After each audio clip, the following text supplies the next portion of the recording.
Mercredi 23 avril, on se retrouve pour un nouveau numéro de Quintet Express. Comme vous en avez l'habitude, nous allons analyser les Quintet Plus de ce jeudi sur Paris-Longchamp et de ce vendredi sur l'hippodrome de Paris-Vincennes. Pour essayer de faire le papier au mieux de ces deux épreuves qui s'annoncent plutôt ouvertes, j'ai deux experts de choix qui m'accompagnent autour de cette table, à commencer à ma droite par Romain. Comment ça va, Romain? Ça va et toi, Abdelak? Ravi d'être avec toi pour ta première la présentation, ça fait plaisir. En plus, face à Clément, l'homme des stats. Comment tu sens ces deux quintets? Assez difficile. Petite préférence pour Vincennes, comme tu le sais, mais je pense que c'est peut-être un peu plus facile quand même à Vincennes. Longchamp, ça va être compliqué, mais on va donner le meilleur comme d'habitude. Tu nous as spoilé qui sera en face de toi, c'est Clément Bigois pour la deuxième fois consécutive. Comment ça va, Clément? Bonjour messieurs, ça va impeccable. Il a fallu se creuser les méninges, il a fallu décortiquer ces quintets qui sont vraiment pas simples, mais on va tenter de faire au mieux. J'ai un petit peu peur de ce choc de génération. En face, c'est un peu la jeunesse de cette rédaction. Monsieur Romain avec son œil avisé. Mais attention, il a un œil très avisé à San Pardo. Il est redoutable. Je suis pas sûr qu'il ait un œil autant avisé ailleurs, mais ça va, on va voir, on va en discuter. Paris-Longchamp, San Pardo, c'est la même chose. Ouais, presque. Tu vas nous montrer ça de suite, Romain, alors, puisque on va rentrer dans le vif du sujet avec l'analyse du Quintet Plus de ce jeudi à Paris-Longchamp, le prix de Marly qui aura lieu dans la 9e épreuve du programme. Est-ce que, Clément, tu peux nous présenter la course? Eh bien, c'est parti pour les quintets à 20h15. Maintenant qu'il fait bien jour, que les jours sont bien rallongés. Bientôt les jeudi. Bientôt les jeudi, dans un peu moins d'un mois, pour faire la pub. Bravo Romain. Quintet de 3 ans. Donc, qui dit quintet de 3 ans, dit quintet très ouvert, dit quintet compliqué. On sera sur le parcours des 1300 mètres de la nouvelle piste. Le parcours dit du toboggan. La liste sera à 18 mètres, c'est un élément important. Et le terrain est annoncé très souple, 3-8, sachant qu'en région parisienne, depuis ce matin et encore actuellement, il pleut, donc ça va encore alourdir le terrain et ça va encore plus compliquer le papier. Bon courage à tous. Merci à toi, Clément, pour cette excellente présentation. On va rentrer maintenant dans l'analyse pointue de ce Quintet Plus. Est-ce que, Romain, tu peux nous confier qui sera ta base? Allez, on y va avec Stolenkis, l'entraînement redoutable de Patrice Cottier, la montre de Michael Barzalona. Un jockey que j'aime beaucoup sur les distances réduites, je le trouve très performant là-dessus. Peut-être même meilleur que sur plus long, je ne sais pas pourquoi, mais j'ai ce sentiment-là. Ce cheval, Stolenkis, reste sur une belle victoire à Cagnes sur la PSF, pas à Cagnes, pardon, à Marseille. Petite bévue géographique, mais bon, c'est pas grave. Il reste sur une très belle victoire à Marseille. Un lot peut-être un peu moins relevé, des conditions différentes, mais il faisait un truc quand même ce jour-là. Il a donc pour lui d'être en forme. Il est rallongé. C'est la première fois qu'il va affronter une distance aussi courte, mais c'est un cheval qui a beaucoup de vitesse. Donc je suis assez confiant pour le voir très bien faire, au moins pour les places. Ah, c'est pas anodin ce qu'il faisait. L'autre jour à Vivo, de tourner comme ça en 3e épaisseur, de montrer autant de vitesse, d'avoir maintenant Michael Barzalona sur son dos, c'est un vrai plus. Ouais. Je l'ai bien aimé à Cagnes dans des bons lots cet hiver. Donc aussi, il fait partie de mes bons choix, Stolenkis. On sent qu'il sera également très haut dans le ticket de Clément, ce numéro 7 Stolenkis, qui sera associé pour la deuxième fois en carrière à Michael Barzalona, et lui qui l'a monté le jour de ses débuts à Marseille-Borelli. Ouais, pour une deuxième place, si je ne m'abuse. Deuxième place sur le terrain collant de Marseille-Borelli, donc un paramètre... Peut-être un signe, finalement. Peut-être un signe pour ce Stolenkis. Retour aux sources pour lui. Passe à Clément maintenant, si tu peux nous présenter ta base. Ça sera peut-être le cheval de tout le monde, c'est le 14 Doctor, entraîné par Nicolas Perret, associé à Monsieur Quintet Stéphane Pasquier. C'était vraiment la magnifique note du Quintet de référence l'autre jour, là où il y avait Aventino, 55 kilos, il est en bas de tableau. Voilà, 2 fois deuxième aussi à Cagnes cet hiver en proposant des courses très intéressantes. Moi avec Stéphane Pasquier et ce numéro-là, je fonce. Il va falloir maintenant voir s'il s'adapte au terrain, mais allez, avant le coup, moi c'est mon préféré dans cette épreuve.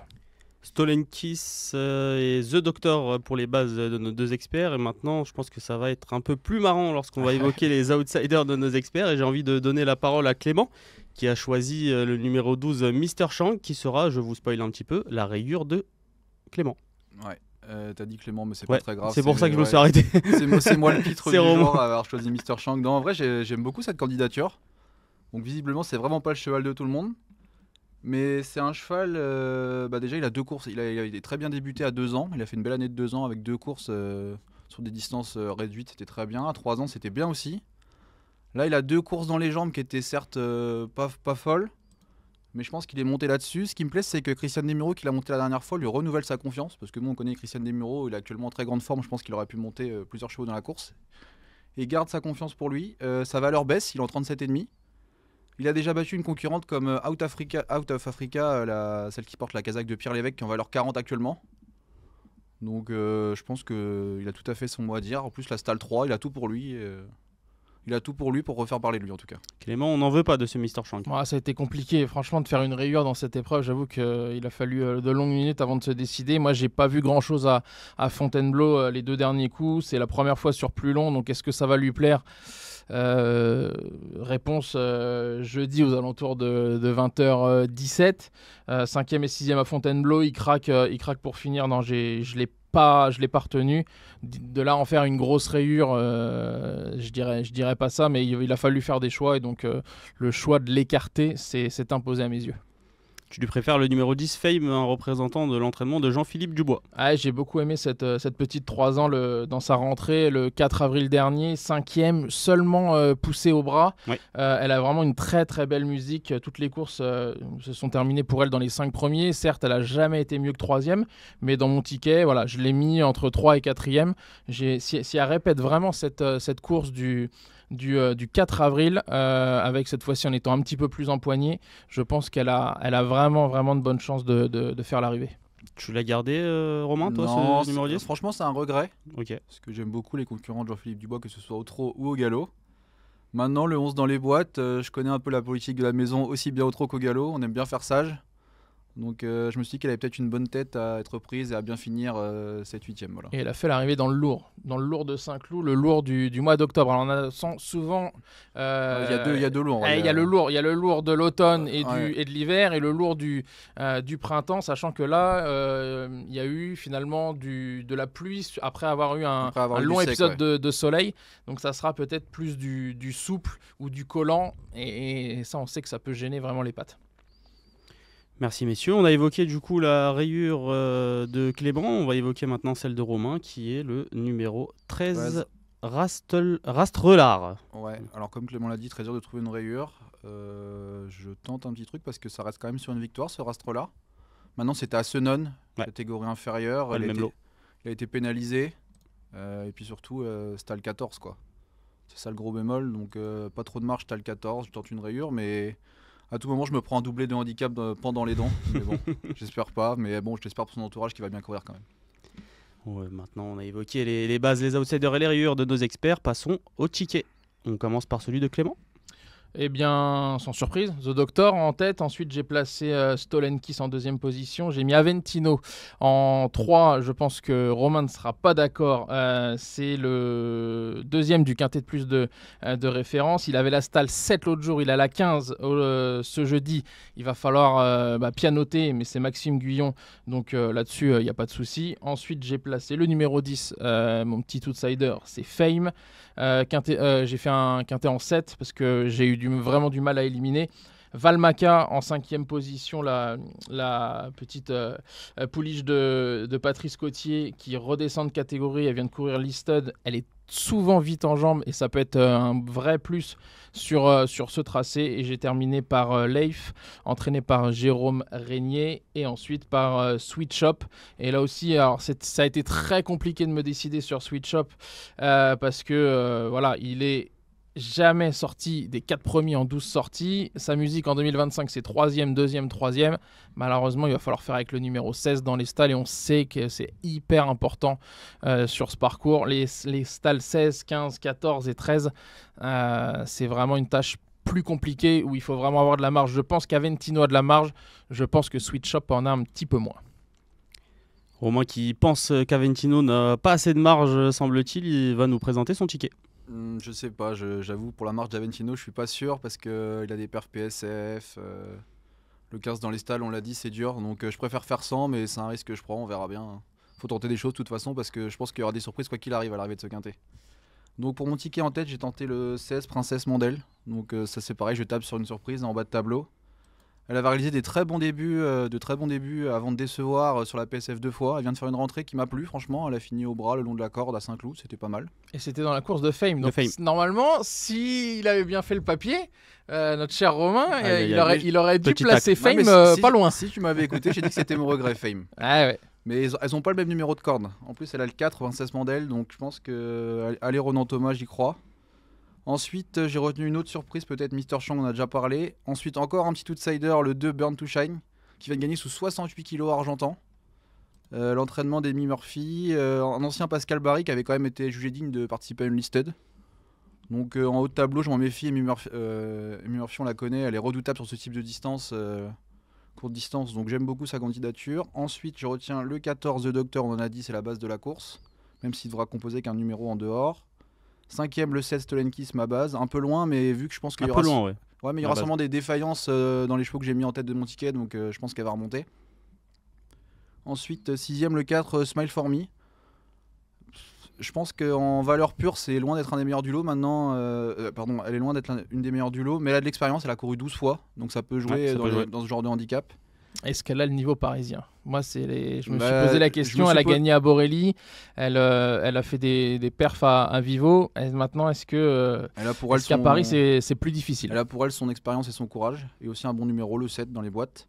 Et je termine avec Marcus, le 6, la monte de Marie-Vélon, l'entraînement Sogorb. On a tenté sa chance à un plus haut niveau dans le prix ronde de nuit dernièrement.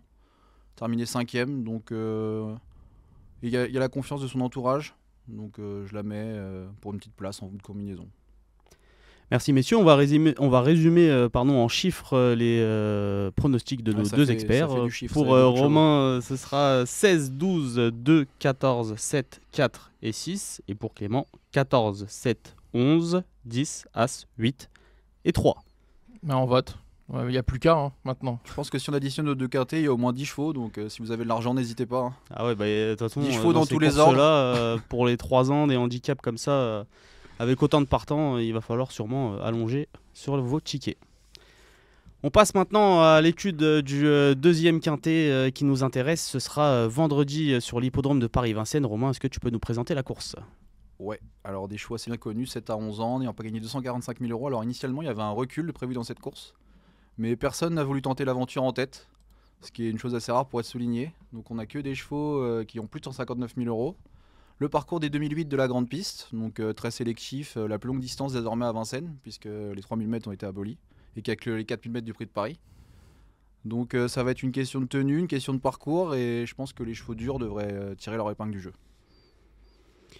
On va rentrer directement dans l'analyse de ce quintet plus. Clément, est-ce que tu peux nous présenter qui sera ta base au départ de cette course ? Eh bien, ma base et mon préféré, ça sera Ikem Damer, le numéro 14, Charles Dreux et Mathieu Abrivard. Il sera déféré des antérieurs sur ce parcours.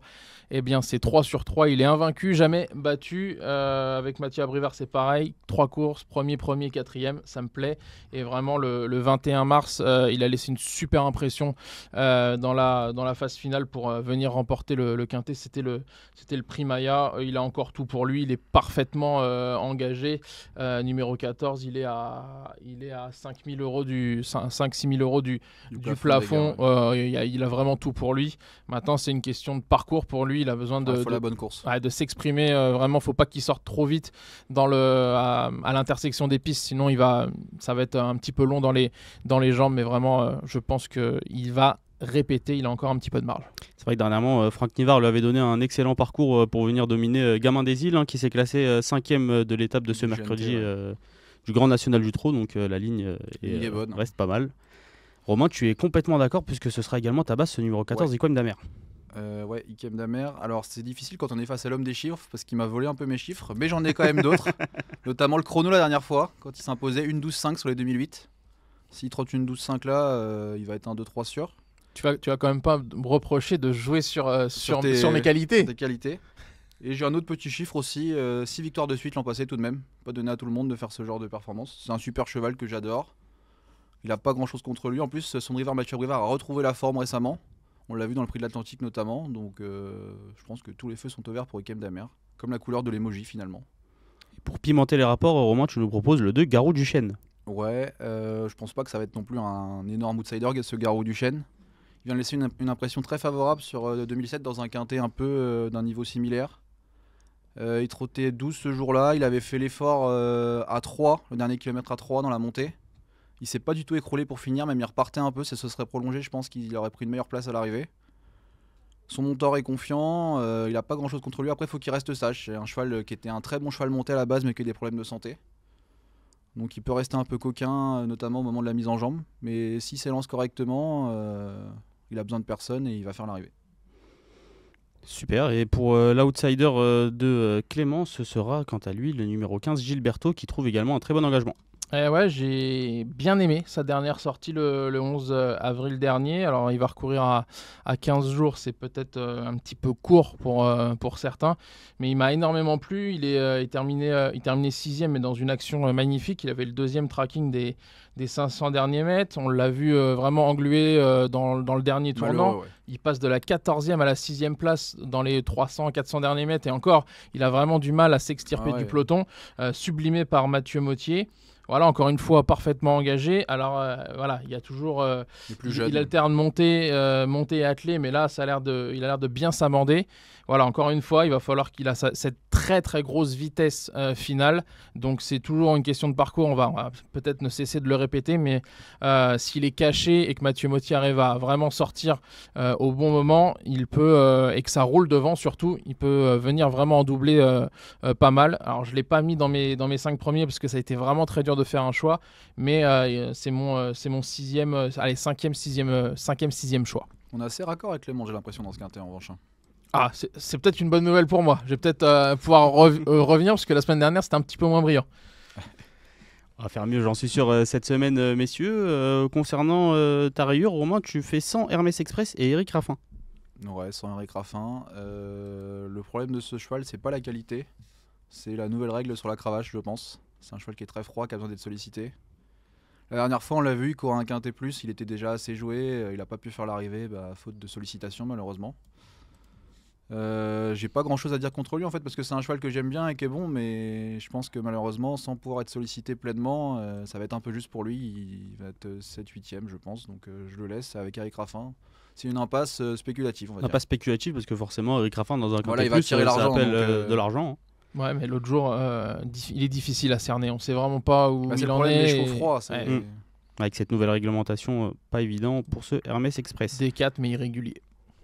Du côté de Clément, on prend un peu moins de risques avec le numéro 16, Hobbs, émoji rouge. Petit joueur. Ouais, mais bon, vous demandez une rayure, moi je vous le raye, le cheval. Il a pas couru depuis le 14 août. Vraiment, moi j'adorais ce cheval quand il était chez la famille Abrivard, prometteur à 3 ans, à 4 ans. On pouvait peut-être même espérer qu'il fasse l'arrivée de groupe. Je suis d'accord. Et vraiment, maintenant il est devenu très très compliqué. Bon, sa musique, si on reprend sa musique de l'été dernier, c'est disqualifié. 10e, 14e, il n'y a pas grand chose à dire. Voilà, ça fait partie de mes rayures. J'avoue que contrairement au quintet de jeudi, là des rayures, j'en ai trouvé. Il y en a plusieurs, là, évidentes. Il y a It's My Dream. Flash du Biwet, It's My Dream le 1. J'ai aussi rayé Hermès Express et j'ai rayé Feu Vert également. Ouais. Voilà. Pas mal de rayures, donc on va pouvoir resserrer nos jeux dans ce quintet plus selon nos deux experts. On va passer directement à vos tickets. Romain, on t'écoute. Allez, c'est parti. Donc Ikem Damer, on a à peu près tout dit sur lui. Pour moi, c'est le cheval de la course.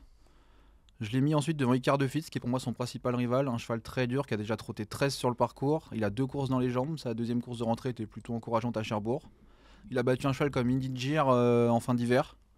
Donc là-dessus, on peut pas, s'il reste sage, on peut pas l'écarter. Ça, c'est une chose qui est sûre. Ensuite, Hurricane Carter.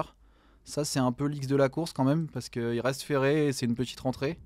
Maintenant, c'est un cheval qui a gagné quand même 16 de ses 29 courses. Cheval de classe donc, drivé par Yoann Le Bourgeois. On connaît l'entraînement de Séverine Raymond, des fois pour les rentrées ça passe quand même, parce que c'est un entraînement très adroit. Donc j'ai fait ni l'un ni l'autre, je l'ai retenu 3ème, je ne l'ai pas écarté totalement. Ensuite Garou Duchesne, mon outsider, j'aime beaucoup cette candidature, j'en ai déjà parlé. Gilberto, Clément, on a très bien parlé, c'était la note dernièrement. Je pense que s'il est drivé pareil par Mathieu Mottier, qui peut s'exprimer plus tôt cette fois, il va faire également l'arrivée. Et ensuite j'ai retenu les 2 bijoux de service, un stand au fort et It's Magic au fort. Je sais pas trop comment les juger. Un stand au fort, ce serait le meilleur cheval de la course si c'était resté le cheval il y a 1 an ou 2 ans. Maintenant cet hiver, il a parfois déçu, parfois surpris. La dernière fois, c'était pas terrible, il a galopé rapidement. Donc on va dire que je compte sur la maestria de Damien Beaune peut-être pour faire l'arrivée quand même. Mais pas évident. Et It's Magic of Force, j'ai l'impression qu'elle est en perte de vitesse. Elle fait des performances correctes récemment, mais c'est moins bien. Elle a besoin d'un parcours caché. Maintenant, Alexandre Abrivard a fait merveille parfois avec les chevaux de la famille Bijon. Donc je ne l'ai pas écarté, je l'ai retenu en bout de piste. En chiffres, le quintet plus de Romain, 14, 5, 7, 2, 15, 3 et 6. Clément, nous t'écoutons. On a les 7 mêmes en fait. Donc, pas dans le même ordre, j'espère. Mais pas dans le même ordre. Non, moi, j'ai commencé par Ikem Damer, bien évidemment. Icar de Fitz en deuxième position. Romain le couple quêtes, j'ai l'impression. A tout dit. Il a 2 courses dans les jambes. Grosse perf au mois de décembre quand il battait Indigir. Et moi, je rajoute Idole de Méa. Ouais. C'est quand même pas mal. Il est quatrième. quatrième le 6 avril dernier à Cherbourg, mais c'était pas si mal que ça. J'ai placé Ismagic Fort en troisième position. Alors, elle reste sur une troisième place dans un lot que jument. Donc là, c'est pas la même chose, mais elle est irréprochable depuis le mois de décembre. En quatrième position, Garou Duchesne. Alors, j'ai fait quelque chose qui veut peut-être rien dire, mais ces 3 dernières courses, c'est 7e, puis 6e, puis 5e. Donc, je me suis dit que ça allait faire 4e. Voilà. Alors, c'est quand même ça, c'est de l'analyse poussée. Là, ouais. Hurricane Carter, je l'ai placé en 5e position parce qu'il n'a pas couru depuis le 1er janvier. Je ne sais pas trop où il en est, mais quand il a couru 4 fois à Vincennes, c'est 3 victoires, une 5e place. Et on imagine avec ses arrêts répétés qu'il a une santé un petit peu fragile. Gilberto en 6e position. Mais c'est pareil, j'aurais pu le mettre ou 5e, ou j'ai peut-être un petit peu plus de regret de peut-être l'avoir mis 4e. Et Instant au fort, en bout de combinaison, 3 victoires dans le meeting, disqualifié lors de ses 2 dernières courses. Je ne sais pas trop où il en est malheureusement. Mais il faut faire comme ça. En regret, je dirais peut-être Grand Roi Kaluma, mais c'est pareil, il est très très difficile à cerner. Et un entourage confiant, c'est le 8 Aubryon Colmy, mais c'est pareil, à un moment donné, il y en a déjà 7 à mettre sur un ticket. Aubryon Colmy, la rentrée était très bonne, et l'autre jour, décevant à Pontchâteau. C'est ça. Dur à situer. Dur à situer, en effet, ce Aubryon Colmy. Le ticket de Clément en chiffres, 14, 5, 6, 2, 7, 15 et 3. Et comme vous avez entendu nos experts, pour les joueurs de couplet, ils vous conseillent chaudement d'associer les numéros 14 et 5 pour les 2 premières places de ce quintet plus. 7 ans, avantage au I quand même, on l'imagine. Techniquement, voilà. S'ils sont à cette période de l'année, en milieu d'année de 7 ans, ils sont forcément en retard de gain par rapport aux plus vieux. Ils sont plus riches. Vous savez tout maintenant sur les 2 quintets plus qui arrivent dans cette semaine, ce jeudi et ce vendredi à Longchamp et à Paris-Vincennes. Merci Clément pour ton analyse. On me dira merci vendredi aux alentours de 20h20.